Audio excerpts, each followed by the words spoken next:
This girl has a whole bunch of unusual little roommates living in her house. First time she saw them, she swore up and down that she would never have anything to do with animals like these. But after a friend convinced her to give them a try just once, she was completely hooked. That night, she couldn't sleep, lying in bed thinking about when she could try it again. She gave each of them a name. The chubbiest one, with a tiny heart-shaped mark on its belly, is called Biscuit. Another one is Chip, an absolute foodie who will happily devour dried sweet potatoes, dried pumpkin, and pretty much anything else you give him.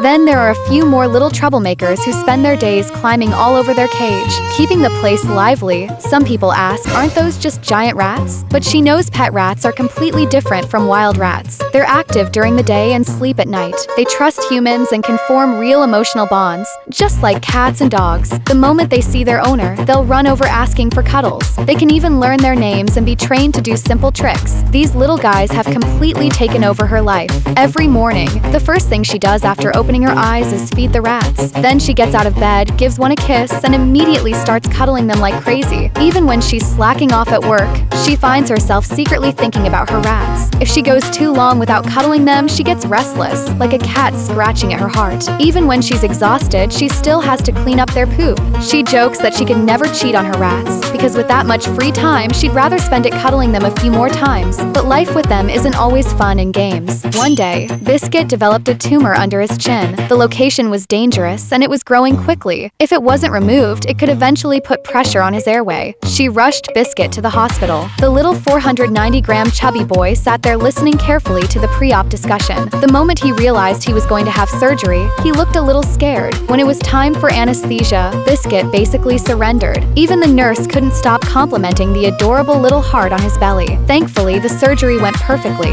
Biscuit spent some time in an oxygen chamber, and only then could she finally breathe a sigh of relief. After coming home from the hospital, Biscuit became even more affectionate. He would curl up in the palm of her hand, looking completely spoiled and sweet, almost like a tiny puppy. Chip, meanwhile, was still focused on one thing: eating. Every day, he kept happily stuffing his face, occasionally turning into a tiny rodent radio operator and sending mysterious signals through the house late at night. People sometimes ask her, "Why do you even keep these useless little creatures?" She just laughs and says, "Look at them. They don't have to do anything all day. They don't have to go to work. They just lie around all day, get fat, people tell them they look adorable, make a mess, nobody even gets mad at them, and somehow, they're loved by the entire world anyway." So, would you ever want to have a bunch of these hilarious little roommates of your own?